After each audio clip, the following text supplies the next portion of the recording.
புதுச்சேரியில் இருக்கிற கவர்மெண்டோட கூட்டணி ஆட்சியில இருந்தாலும் புதுச்சேரிய ஒன்றிய அரசு எதிலையுமே கண்டுக்கல என்றது புதுச்சேரி மக்களான உங்களுக்கு நல்லாவே தெரியும்.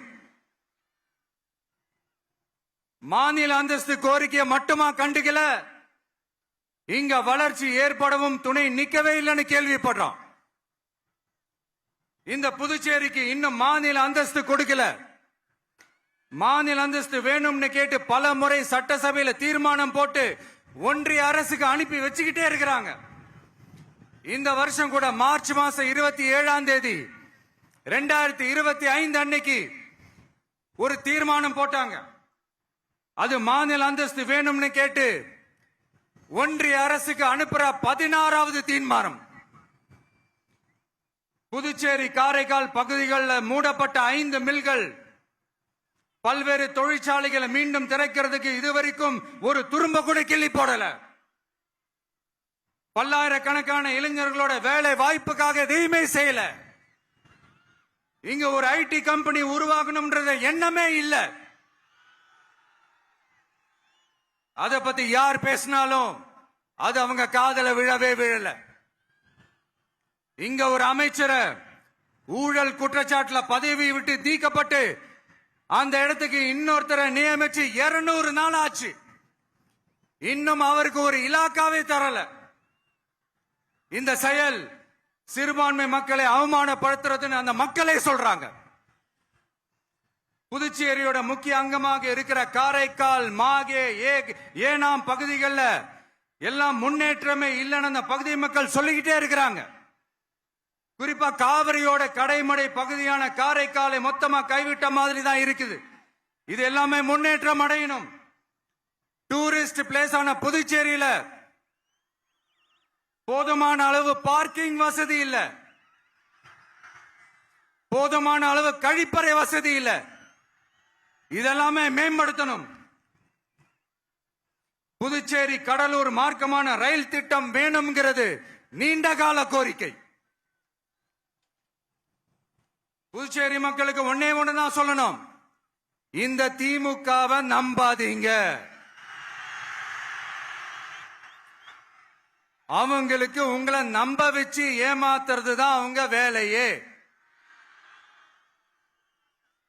நான் சொன்ன பல கோரிக்கைகளை எல்லாம் தீர்த்து வைக்கிறதுக்கு நம்ம புதுச்சேரி கவர்மெண்ட்டுக்கும் அதோட மக்கள் திட்டங்களுக்கும் ரொம்ப அக்கறையா உண்மையா துணை நிக்கணும். தமிழ்நாட்டை ஒதுக்குற மாதிரி புதுச்சேரியும் ஒதுக்க கூடாதுன்னு நாங்க கேட்டுக்கிறோம்.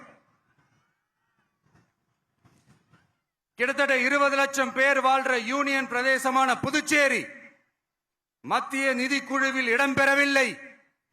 அதனால் மாநிலங்களுக்கான நிதி பகிர்தல் அடிப்படையிலும் யூனியன் பிரதேசங்களுக்கான நிதி பகிர்தல் அடிப்படையிலும் புதுச்சேரிக்கு நிதி ஒதுக்கப்படுவதில்லை.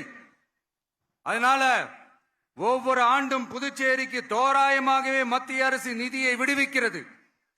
அந்த நிதியும் அரசு ஊழியர்களின் சம்பளம், ஓய்வூதிய தொகை உள்ளிட்ட திட்ட செலவுகளுக்கே சென்று விடுவதால் மீத தேவைக்கு வெளிச்சந்தையிலும் கடன் பத்திரங்களை கடன் வாங்குகிறது புதுச்சேரி. இந்த நிலைமை மாறணும்னா ஒரே வழி, மாநில அந்தஸ்து நம்ம புதுச்சேரி மக்களோட பல்லாண்டு கால கோரிக்கை.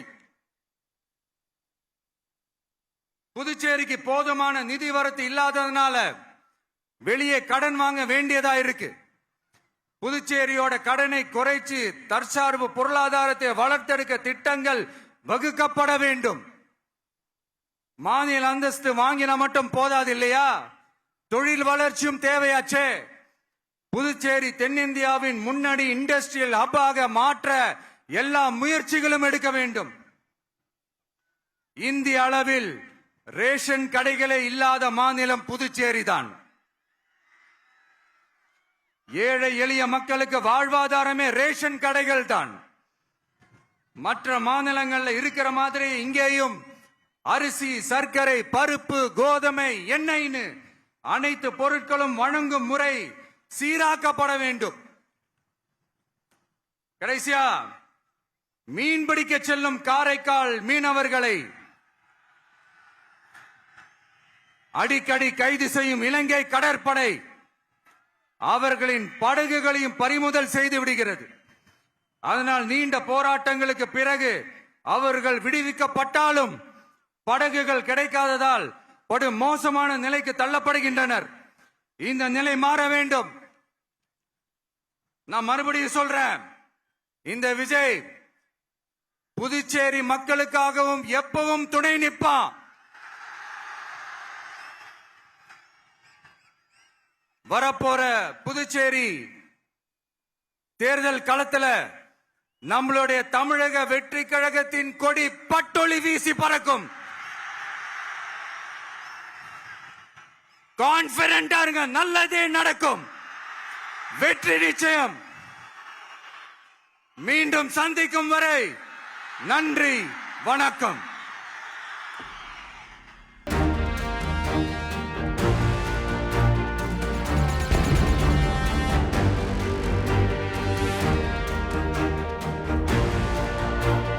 ட்ரெண்ட ஃப்ரெண்ட் ஆக்கிக்கோங்க. தந்தி டிவியின் சப்ஸ்கிரைபர்ஸ் அண்ட் ஃபாலோவர்ஸ் குடும்பத்துல நீங்களும் இணையுங்க.